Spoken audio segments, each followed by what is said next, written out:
দ্বিতীয়ত আরেকটা অভিযোগ আসলে খুব মারাত্মক হবে, যেটা আসলে আমি অ্যাড্রেস করতে আসলে ছিল বিষয় এখনো মনে না, এটা জনগণের মধ্যে তো নির্বাচন, এটা হচ্ছে কারণ মানুষের আসলে সরকারের প্রতি আমাদের প্রতি প্রত্যাশা অনেক বেশি। এটা বলা হচ্ছে যে 10 কোটি টাকা মানে ঘুরে দেওয়াতে মানে আমাকে আমি একদম চ্যালেঞ্জ করে দিই, মানে যদি কেউ প্রমাণ করতে পারে যে 10 কোটি টাকা 1 কোটি টাকা 1 টাকা যদি কেউ বলতেছে তাহলে চাকরি ছেড়ে চলে যাবে, যে কোনো অপরাধ যে কোনো শাস্তি মাথা দেবে। এবং আমি এটাও বলে দিই 10 কোটি টাকা 10,000 কোটি টাকা দিয়েও তারা ভালো শাস্তি কিনা কিনা এটা বলবো। এবং আমি আমার জনগণকে আমি নাগরিকদেরকে এইটুকু আশ্বস্ত করতে চাই যারা ভালোবাসা দুর্নীতি করে না করতে দেয়।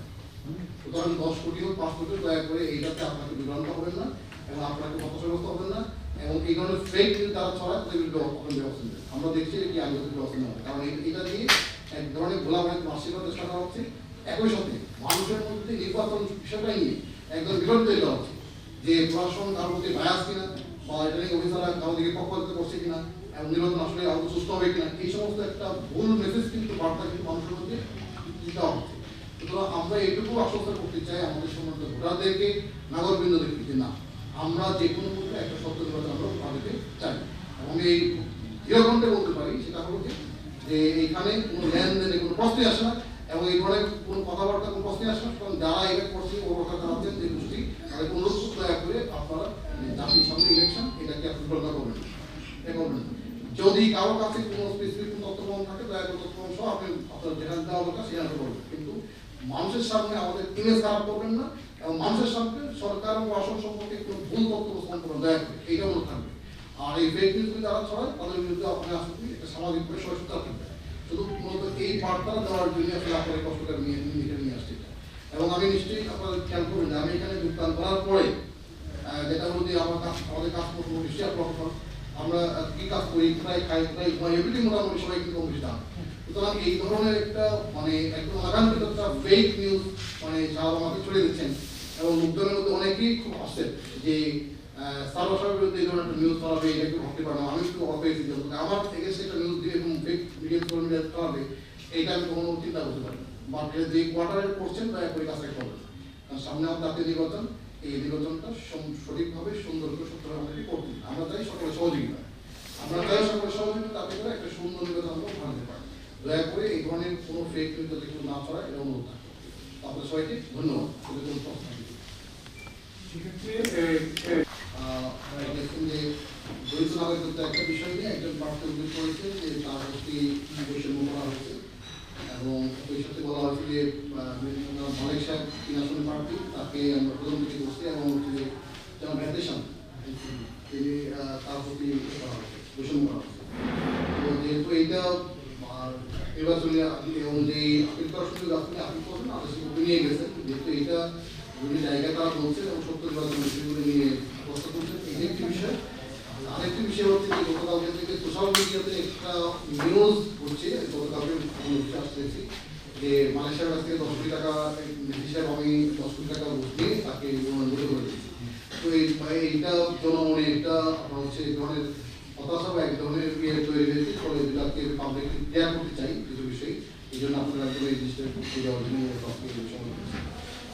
প্রথম বিষয় হলো যে আমাদের সংবিধানে আর্টিকেল 66 অনুযায়ী মানে কি কি কারণে একজন মানুষ মেম্বার অফ পার্লামেন্ট এই বিরোধে পারবেন বলা, তার মধ্যে একটা হচ্ছে কোনো ব্যক্তি যদি কোনো দ্বৈত নাগরিক হন, বিদেশি কোনো দেশের নাগরিক গ্রহণ করেন তাহলে তিনি হতে পারবেন। এখন এখানে আমাদের প্রার্থী যে 3 জন প্রার্থী ছিলেন, 3 জন তারা আছেন ঈশান জামান, কয়েকজন হচ্ছে আপনার আমাদের মালিক, আর একজন হচ্ছে গণঅধিকার প্রার্থী ছিলেন। তো প্রথম দিন আসলে তারা মালয়েশিয়া এবং হচ্ছে গণঅধিকার পরিষদের কোনো একটা ডকুমেন্ট দিয়েছিলেন, সেটা আমাদের হয়ে আমরা চেয়েছিলাম যে ওনারা শুধু লয়ার ফার্ম যে ফার্ম আছে সলিসিটর ফার্ম, সেই ফার্মের মাধ্যমে যে আবেদনটা জমা দিয়েছেন ওইটা দিয়েছেন। তো এইটা কমিশনটা হলো যে মানে যে দেশের ওই নাগরিক ওই দেশের ইমিগ্রেশন বা সিটিজেনশিপ অথবা হোম মিনিস্ট্রি যারা এটা রিভিউ করে তাদের কাছে আবেদনটা নাগরিকত্ব এটা জমা দিয়েছেন বা আপনারা সারেন্ডার করেছেন প্রস্তাব করার জন্য, সেইটা অথবা আপনাদের আমাদের বাংলাদেশে ইউকে হয় সিটিজেন, তাহলে ইউকে আমাদের ঢাকা স্কুলে হাই কমিশন আছে, হাই কমিশন সেখানে উনি নাগরিকত্ব সারেন্ডার করেছেন, এইটা রিসিভ কপি দিলেই আমাদের কাছে আমরা অ্যাকসেপ্ট করি। এরপর প্রক্রিয়া হলো যে এইটার পর ভেরিফিকেশন হয়ে পড়ে আসবে। এইটার বিষয়টা হলো যে এইটা যদি কেউ পাশও করে দেয় পাস করার পরেও কিন্তু যদি প্রমাণিত হয় যে উনি আসলে দ্বৈত নাগরিক তোমরা আছেন, এবং এর পাস হওয়ার পরেও কিন্তু এই কারণে ওনার নাগরিক মানে মেম্বার পার্লামেন্টশিপ বা এমপি হিসেবে উনি অবৈধ হয়ে যাবেন। এটা ব্যবস্থা থাকবে না, এটি হলো আইন, এটি হলো নিয়ম। সুতরাং এটা 3 মাস 6 মাস পরেও যদি প্রমাণিত হয় যে উনি দ্বৈত নাগরিক বা ত্যাগ করেন বা ওনার আবেদনটা গৃহীত হয়নি, তাহলে কিন্তু মেম্বার পার্লামেন্টশিপ থাকবেন পাস করেন। তো এখন এখানে যেটা হলো যে তারা কিন্তু 3 তারিখে এটা ইয়ে করতে পারেন, মানে সব কিছু কাজ দিতে পারেন। তাহলে আমরা 3 তারিখে কিন্তু আমরা আমাদের 5টা পেন্ডিং করে রেখেছিলাম, এবং তারা যেটা ছিল অন্য কারণে পরের দিন যেটা হয়েছে শুধুমাত্র আমাদের যারা মালিক সাহেব উনি করেছিল সরকার জমা দিয়েছেন, সেই ডকুমেন্টটা জমা দিয়েছেন আমাদের কাছে আছে কোনো সমস্যা, এবং গণ অধিকার পরিষদে তিনিও কিন্তু জমা দিয়েছেন। কিন্তু আমার হেলথ অফিসার তিনি কিন্তু আসলে কোনো ডকুমেন্ট জমা দিতে পারেন, নট সিঙ্গেল পেজ। এখানে ওনার আবেদন আছে এখানে, মানে এখানে উনি যে এইটা বলেছেন যে ওনার আলোচনায় ইয়ে করেছেন আপনার, উনি মানে সারেন্ডার করেছেন, মানে এটা উনি উল্লেখ করেছেন উনি যোজনা করেছিলেন, কিন্তু সেটা উনি সারেন্ডার করেছেন, কিন্তু সেই সারেন্ডারের সাথে সংশ্লিষ্ট কোনো ডকুমেন্ট দিতে পারেন। তো যেহেতু উনি মানে কোনো ডকুমেন্ট দিতে পারেননি, ফলে আমাদের বাইক করে তাহলে বাতিল করতে হবে।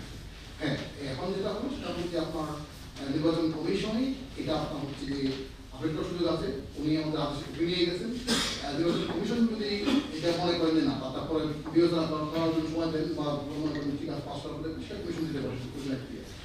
এজ এ রিটার্নিং অফিসার আমার কাছে যেহেতু কোনো ডকুমেন্ট বা কোনো সাবমিশন বা কোনো কিছু দিতে পারেন নাই, ফলে তাকে কিন্তু বাতিল না করা হয়েছে।